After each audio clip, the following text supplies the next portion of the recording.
It's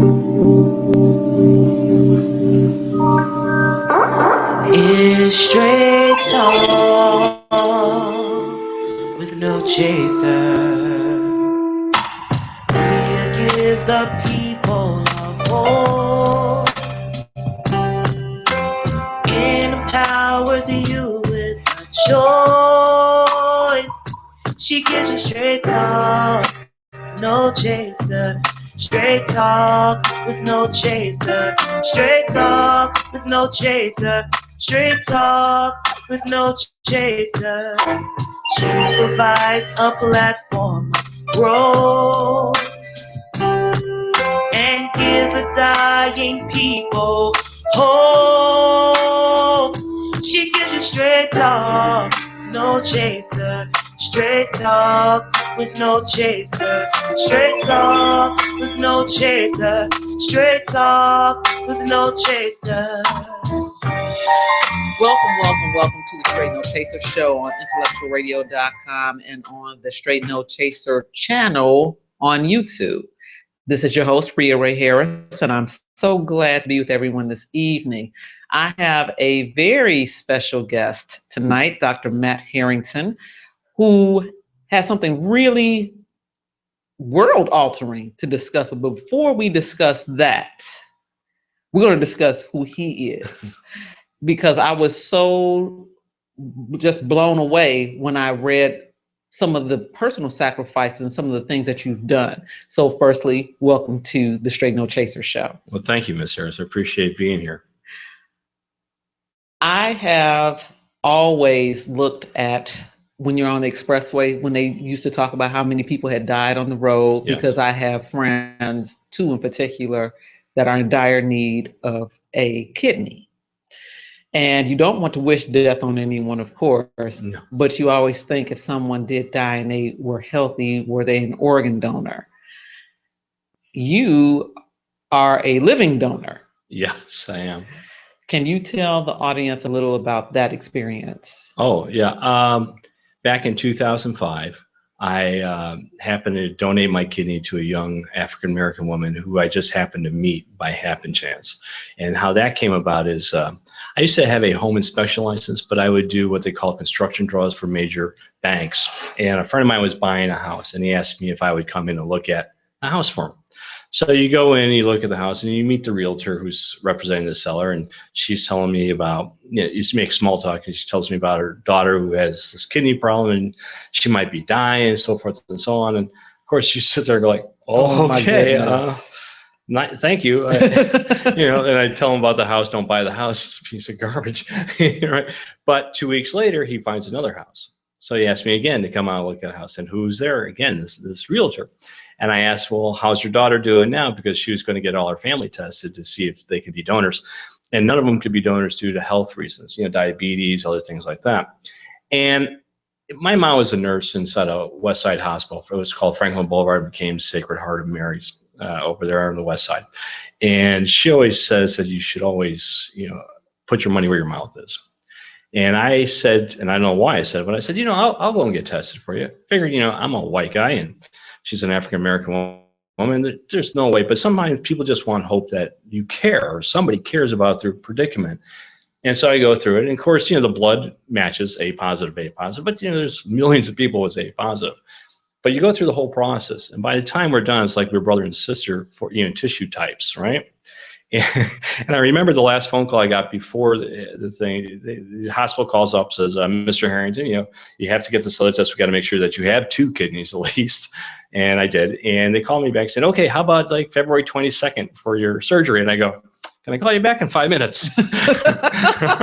Because I was learning how to fly a plane, and my brother's a flight instructor. He's teaching me. And I called my brother Mike, and I said, Mike, if I give up this kidney, am I going to have problems getting my life? He drops off the floor dying of laughter. He's like, Matt, there's people with 1 arms and 1 legs flying. Do you think a kidney's going to matter? So, yes, I gave up my kidney.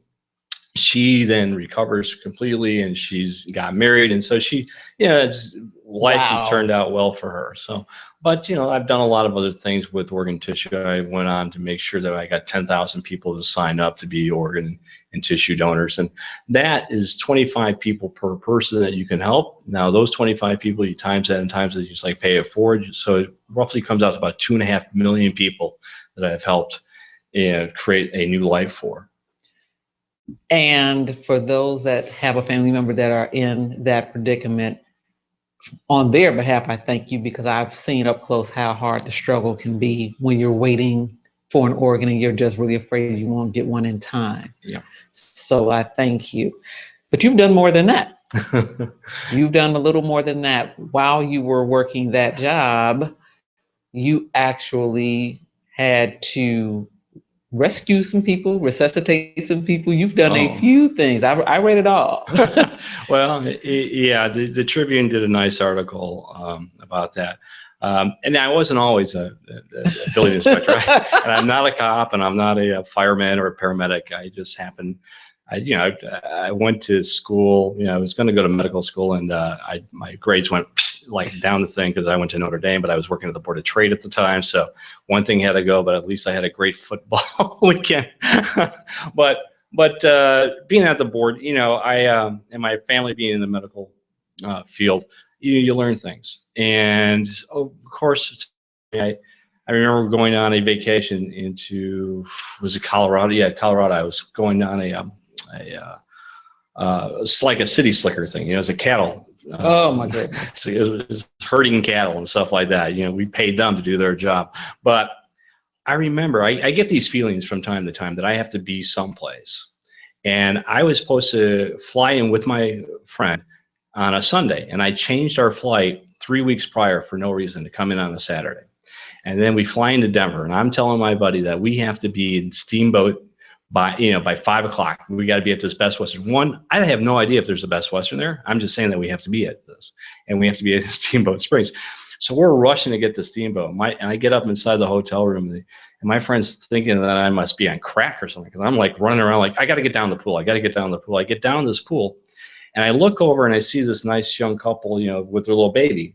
It was probably 18 months, jumping in the water with the little floaties on. And I look over and I see this little girl drowning. Drowning. And I jump into the pool and I pull her out and I pop the water out of her, right? So, but what the parents see is not me dragging her out of the water. They just see some, guy hitting their daughter on the back, and everybody's yelling at them, no, he's not hurting your daughter. He just saved your daughter's life, because she was basically drowning. Yeah, drowning. She wasn't breathing when I pulled her out. And then I happened to have that on several occasions where I had to give CPR to certain people or to bring them back, or sometimes it wasn't. There's a kid named Pat Mort that I was on my way to work down at the Board of Trade at 6 o'clock in the morning, and I decided to go down the alley instead of going on the street. And as I come up down, I was right by Wrigley Field at that time, and I look up and I see this kid saying goodbye to his friends in the morning, so they've been out partying all night. And he went off the third floor balcony of his thing, and I'm saying, as I watch him go down, I'm like, please hit the car, because the car will absorb, right? And the cars are parked on like a little bit of an angle at these concrete abutments in the back of their building, and he goes between that and he hits his head, ground. Bam, right in the back, and I'm like, oh God! So I go running over, and I picked up his head, and it was falling out in the back of my hand. And so I just try to do CPR as long as I can. The CFD shows up, and I remember the cops are there, and they're, I have to call up my boss, and I'm like, I can't come into work right now. I tried to save this guy's life, and my boss is probably thinking I'm drunk and I'm in some bar.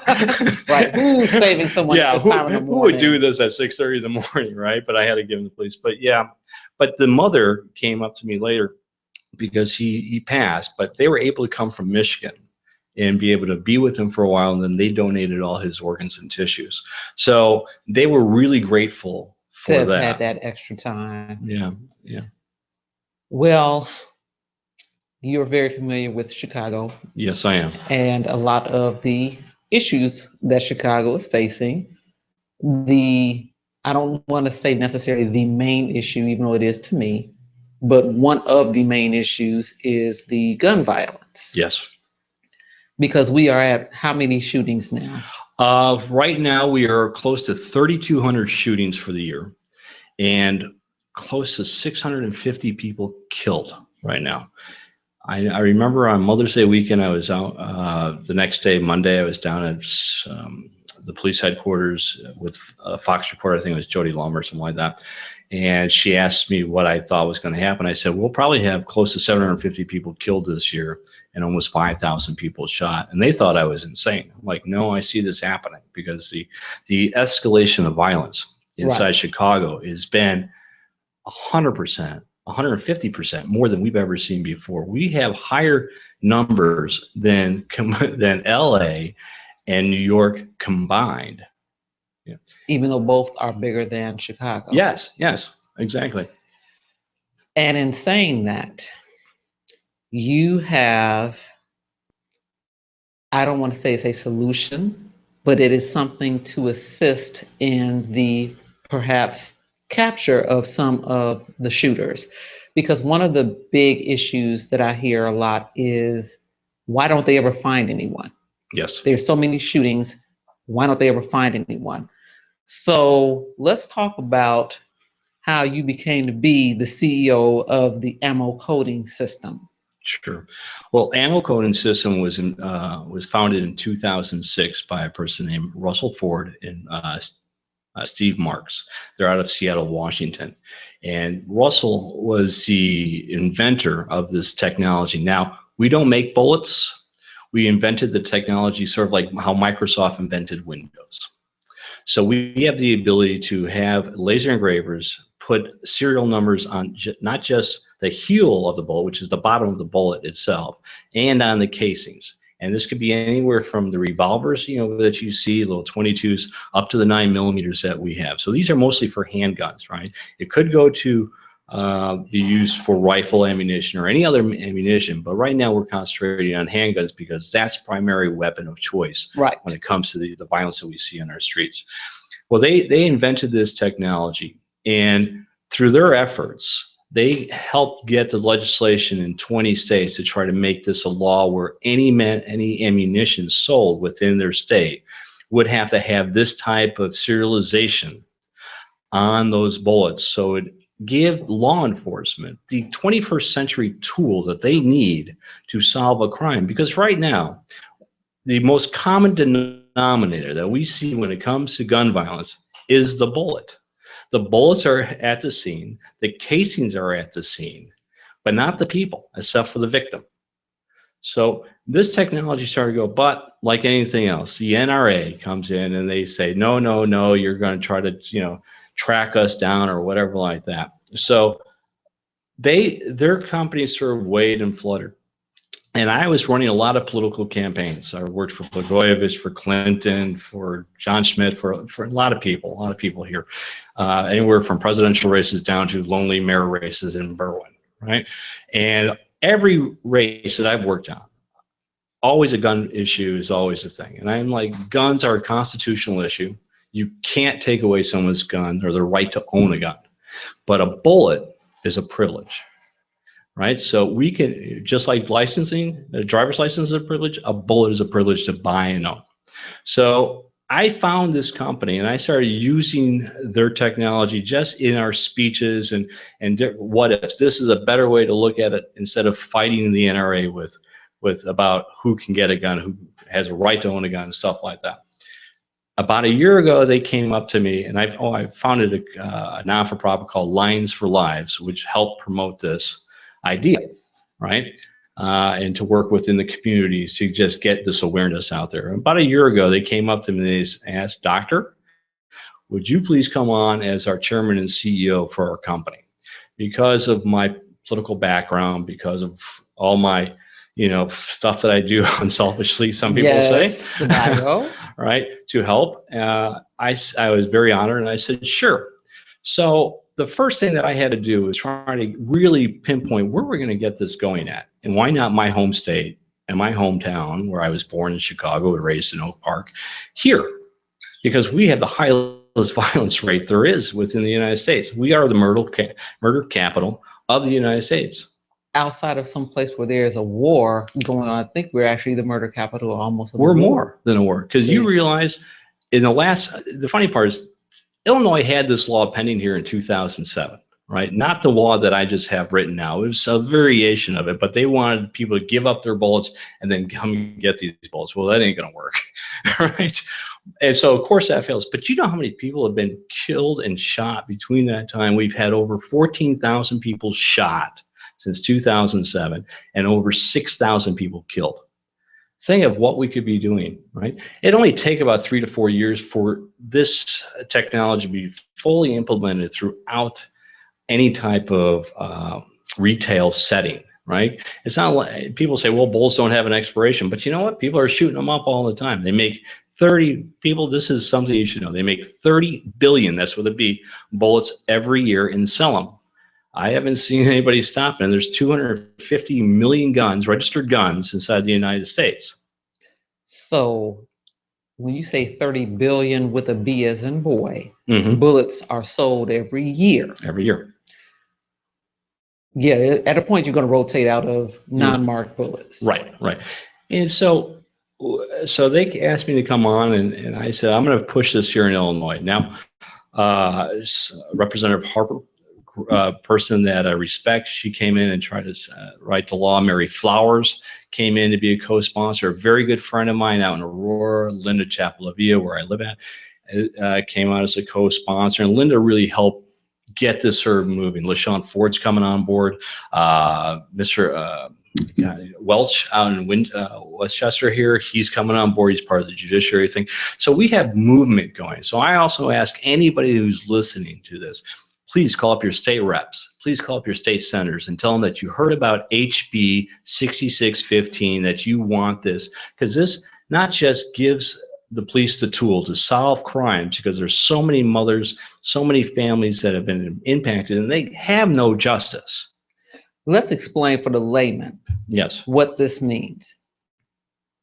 When you go to the store and you want to purchase a shirt, there's a tag on the shirt with a barcode. Yes. And that lets them know what shirt it is, what color the shirt is, what size the shirt is. Yes. And on my receipt, it has to match that shirt to say that I bought the shirt. Right. In case I need to bring it back. This is the same basic concept that we're talking about to put on the bullets and the casings. That's right. The bullets are serial numbered, so they're not like barcodes, but it's the same process.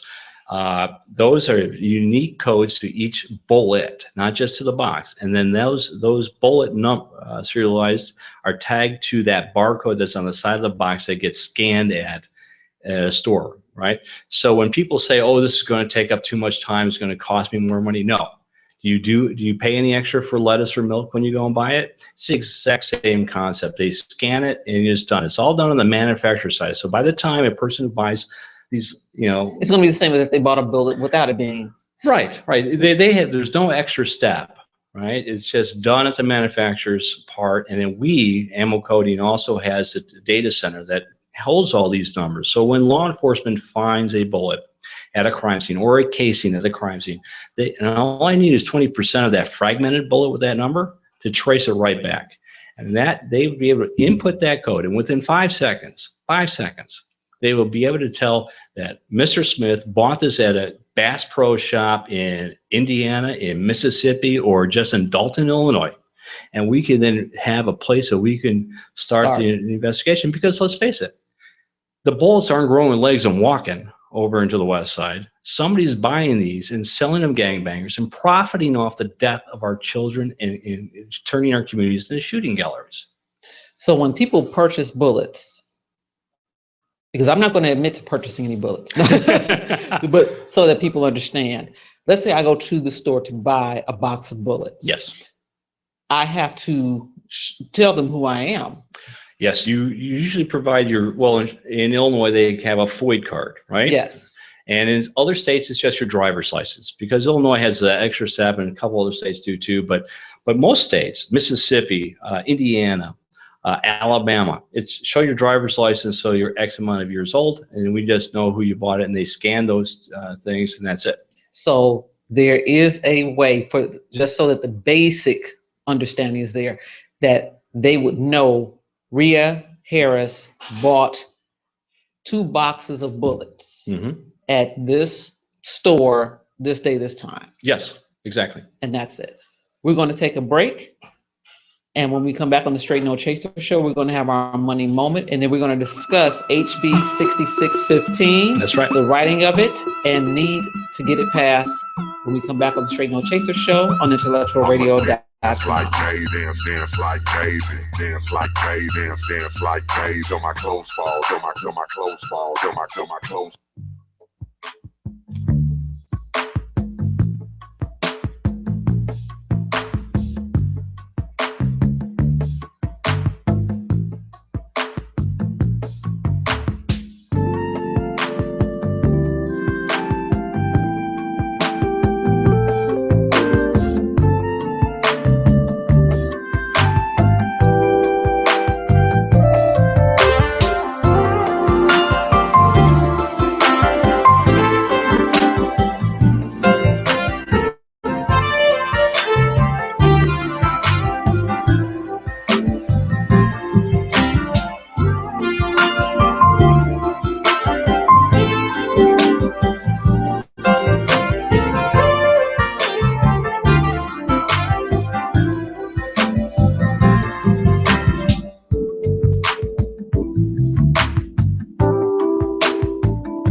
Straight No Chaser family, it's your main man, H. Cortez, one and only financial health mentor to the working class, coming to you with tonight's money moment.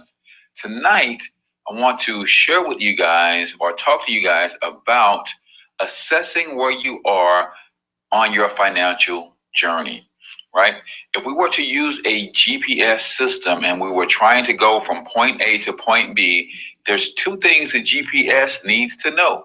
Number 1, it needs to know where we're going. And number 2, it needs to know where we are. On this financial journey that we call life, a lot of times we don't want to honestly assess where we are financially. And because we don't do that, we're having a difficult time getting to where we want to go financially. So let me recommend just a couple things. Number 1, again, honestly assess where you are financially. Number 2, take full responsibility for being in that place. Because at the end of the day, it was the decisions that you made and even the decisions that you did not make that it caused you to end up where you are financially. It is only when you can assess where you are financially from an honest place and take full responsibility for being in that place that you will take the necessary steps and the responsibility for the actions that you need to take to get you to the next level financially. So I just thought this was a good tip because honestly, I never began to build wealth for me and my family until the moment I realized that we were in a negative situation because of me, and I had to accept that fact, and then I had to do something about it. But again, you can't get to where you want to go unless you first understand where you are and take responsibility for being there. Now, let me give you some tips to get out of that situation. Number 1, you got to figure out how to minimize your taxes. Number 2, you got to do everything in your power to eliminate your debt. Attack your debt with a vengeance because it's debt that's robbing you of your ability to create wealth for your family. See, you're creating wealth, but right now you're creating wealth for somebody else. And then number 3, you want to learn how to invest, how to put your money to work for you. And if that is something that you want to learn how to do, you need a coach, a mentor, or some help, then you can get with me and I can help you understand those 3 key elements on your wealth building journey. We have a financial success membership that can help you along the way. So I want you to partner with me if you're serious, and just give me a call at 314-874-6887. Tell me you heard it on the Rhea Ray Show, and we'll get you plugged in. So until I talk to you next week, I'm your main man, H. Cortez, financial health mentor to the working class. Get your money up because you absolutely can do it. Peace out, people. And that was H. Cortez with our weekly money moment. And I am now back. This is Rhea Ray Harris with my guest, Dr. Matt Harrington, discussing having to figure out a way that if we can't stop the shooting on one end, at least we can solve the problem of who's doing the shooting on the other end through the ammo coding system. Yes.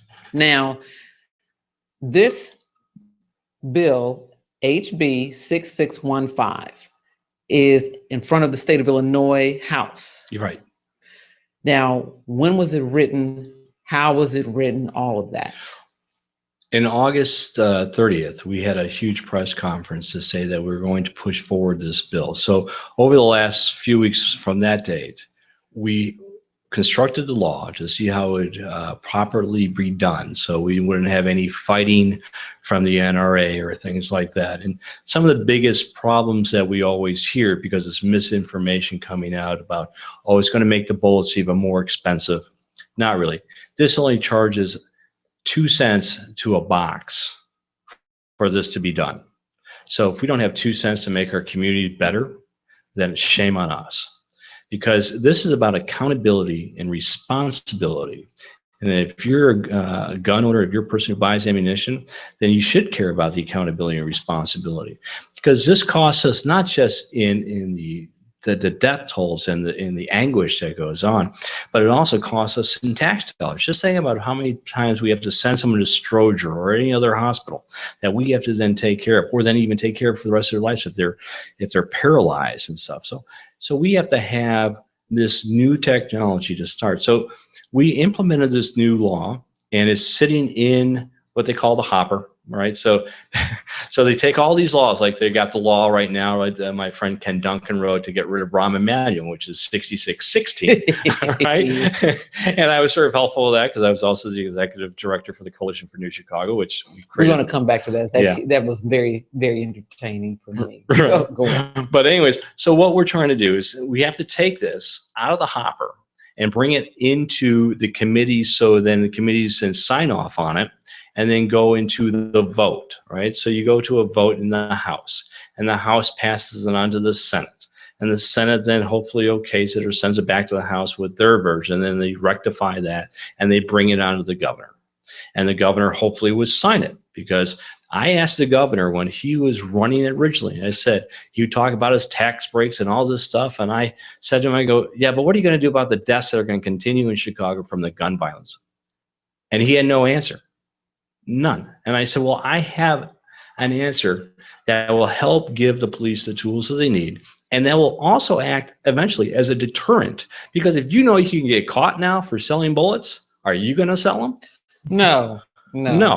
So that means the gangbangers aren't going to have it. And somebody says, well, what if they go and reload their own or load their own?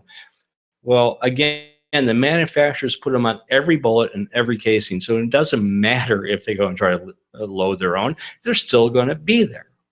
So these are things that we have to do to make our society safer, to give the police the real tools that they need. Because right now what they're using is 19th century technology. When they find a bullet, they try to match it with their rifle aims, right? Those are those little marks that go through the barrel. But you have to have the gun to match that. And then you have to think, well, let's check if this gun was used in anything else.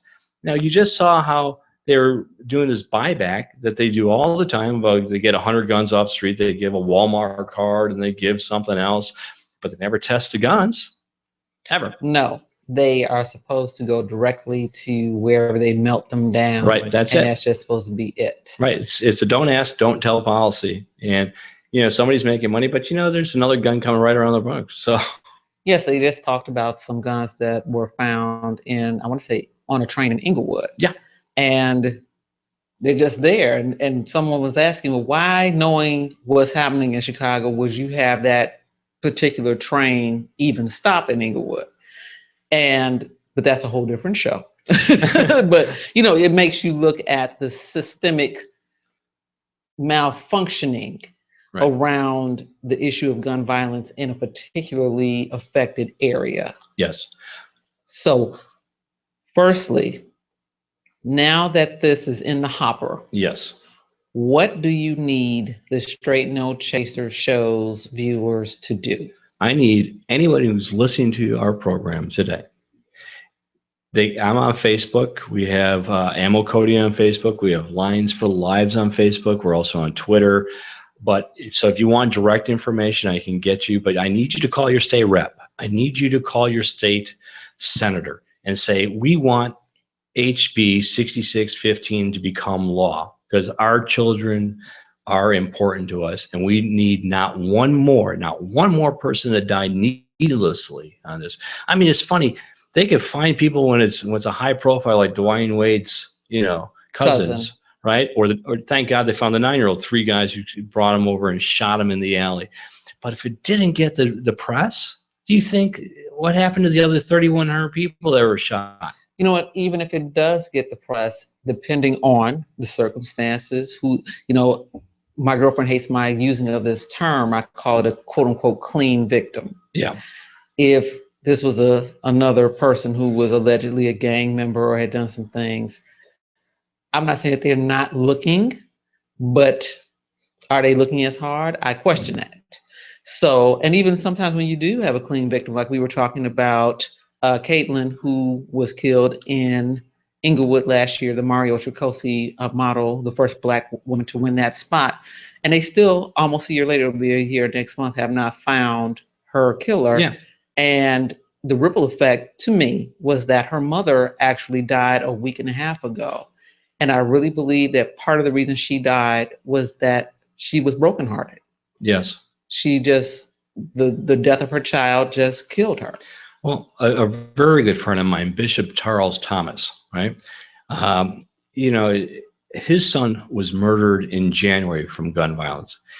And the thing is, the police said, we think we know who did it, but no one wants to talk, because the thing, don't be a rat, because you might get called out.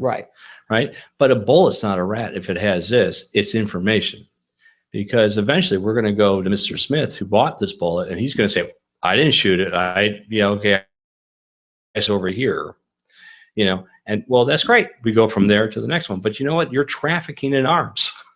You're trafficking in ammo. You're killing our children.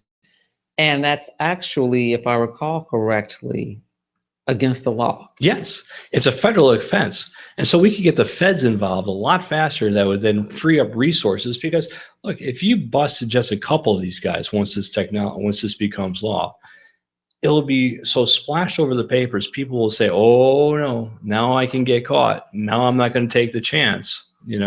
I mean, one of the biggest products that I ever saw that had the fastest turnaround, it was only because the CEO said I wasn't going to do it, was the Tylenols. Remember when Tylenols were messed with many years ago? Yes. 7 people were killed. 7. Out of Seattle, Washington, if I recall correctly.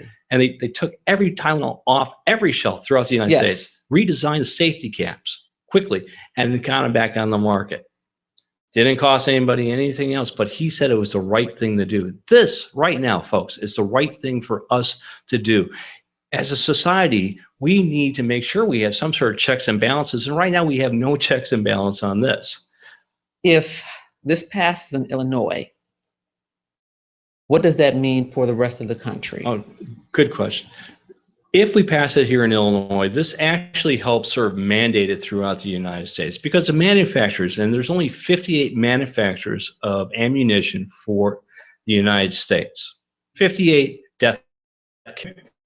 But these guys are going to not make one line for Illinois and one line for 49 other states. They said, we'll just put it on every bullet, just like they do for informational on a packaging thing for a pizza, right? When Vermont says we want to make sure this is on there, they just don't make that tag for Vermont. They just put it on there. It's just printing. They don't care, So then this would actually not just help Chicago and Illinois, it would actually help the entire country. The entire country and the entire world, because the patent that we have and the technology is, because when bullets are come in from Germany or in from Austria or in from even Australia, that are sold for those weapons that are made there, because they're sort of specialized and they take certain type of grains and things of that, that would have to also meet these standards to be sold here. So we now help the world. Now just think about the terrorists, like the guys at Charlie Hebdo, right? Where do they get the bullets? Where do they get the guns? This is the real question that we don't ask. When somebody says, oh, we found these bullets, but they didn't ask where they got them. They just got them off the street. That's great.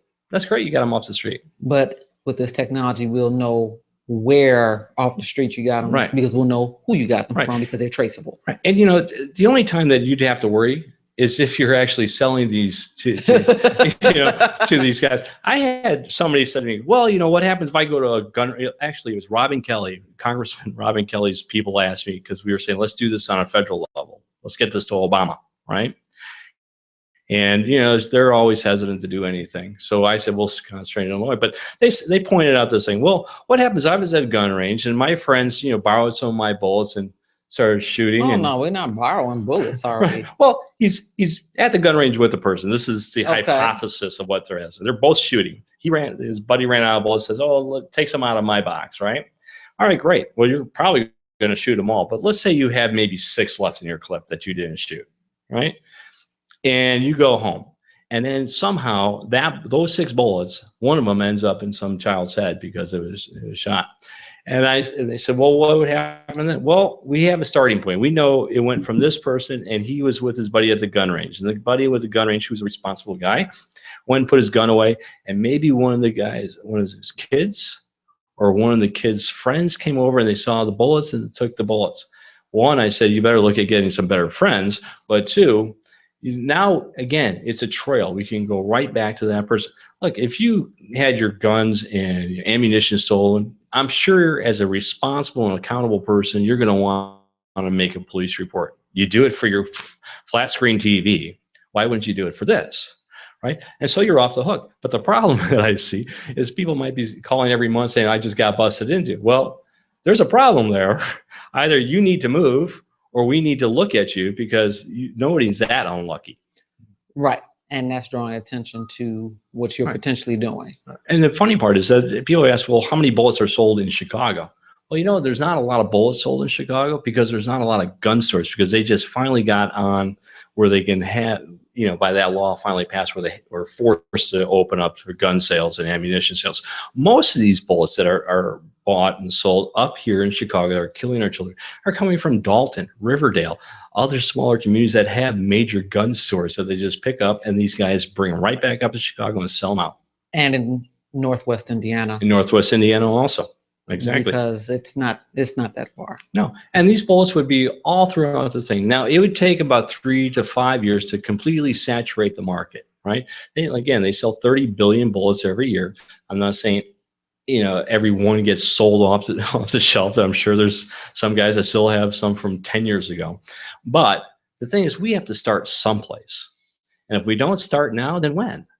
And in 5 years, we can say, okay, the murder and shootings have decreased tremendously. Yes, we would want that today.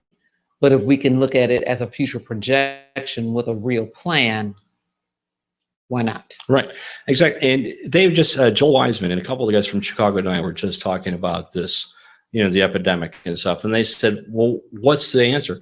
There's no magic answer for one thing. It has to be a combination of stuff, right? You have to have something that offers a protection, and then also the police an investigational tool. But then you also have to have an economy part where people have jobs, and you make your city more prosperous for all people, not just a few people.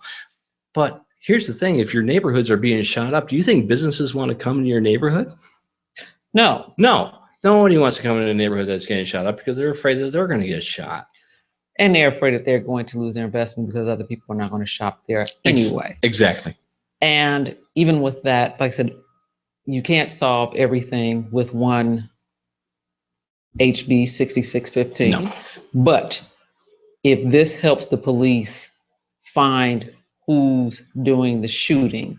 I just don't see a downside to it. Yeah. And let's play devil's advocate. This also helps anybody who's a victim from a police shooting, right? Okay. Because you could say, officer friendly, your bullet is in Laquan's head, right? Because you hear people all the time saying, "Oh, the cop shot him. The cop shot him." Right? Well, they pull out the bullet because the police are going to be the first ones who are going to have these type of bullets in their deal, and they're going to say, "Okay, it wasn't mine because we have these numbers right here, so it came from somebody else." So now that false accusation now gets drowned out. We can now go back to find out who the reality is. But let's face it, you had that one incident where there was 100 and some odd bullets shot at one individual. I forget if it was in Texas or something like that, and they didn't know which cop killed him, right? They just know there's 16 police officers shooting.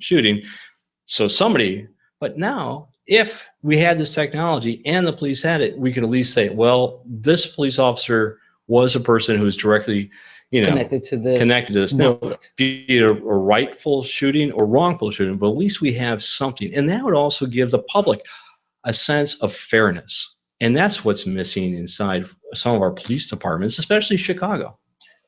I want to know, for those people who not just want to call their legislative body members, but want to actually get involved on the boots on the ground level with this, how do they really reach out to you?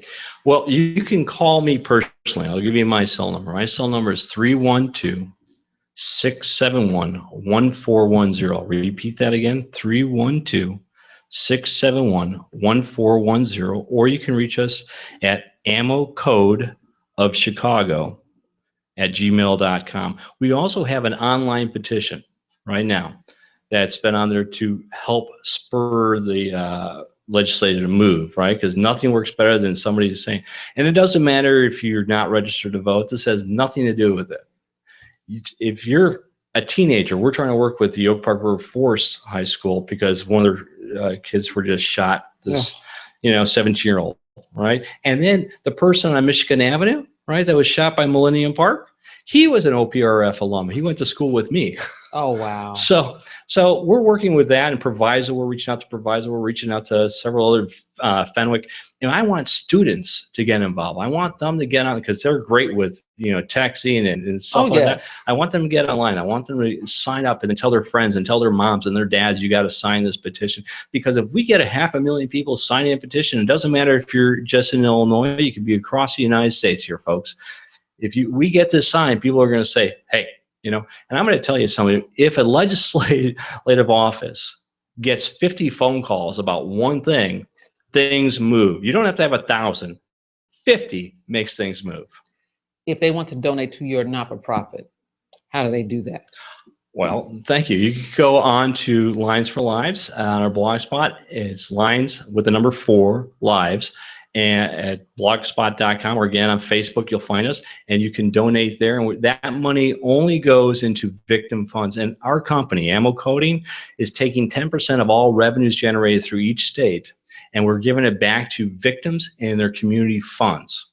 So we can try to help, because people don't have money for funerals. All right? They don't have money to take off work to always deal with these things. And so we're trying to help in some way, because we're not about taking. This is, our company is sort of like Microsoft people. We're a software company that developed this technology, and we have a data center that then works with the police department and the federal law enforcement and the state law enforcement, and when they need to know about this information. But it doesn't go out to anything unless they have a warrant to ask for this specific bullet. So they just can't say, I want to know everybody who bought bullets. That's not it. That's not what this is about. This is only about in case of a crime that they can then start an investigation. So for the NRA enthusiasts, understand that this is not a stalking method of you. No. This is specifically for certain bullets because those bullets were used in crimes. That's exactly right. Is there anything else you would like our viewers to know? Well, without your help, folks, without you getting involved in the death rates and the gun violence is still going to be here.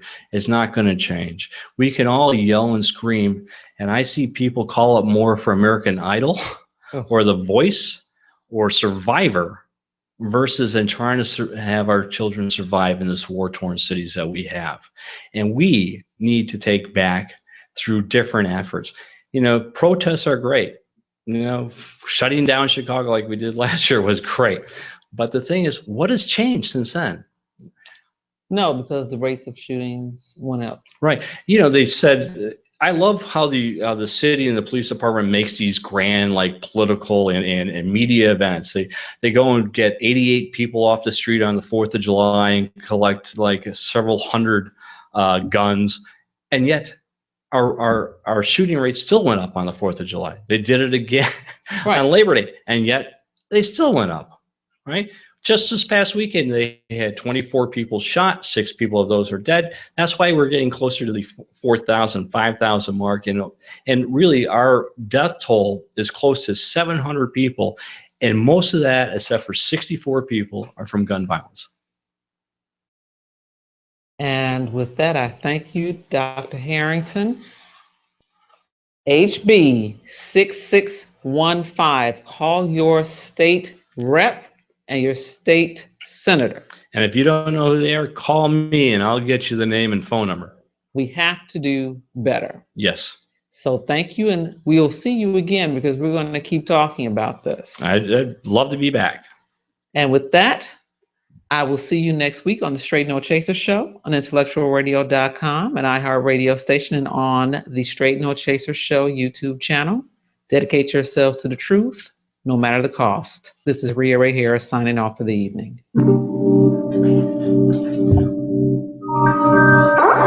It's straight talk with no chaser.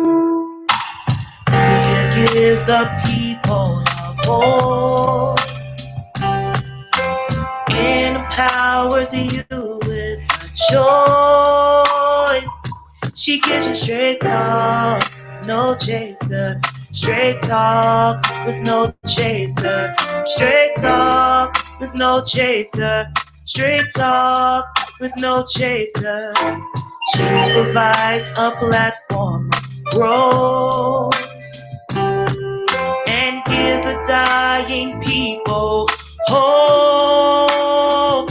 She gives you straight talk, no chaser. Straight talk with no chaser. Straight talk with no chaser. Straight talk with no chaser.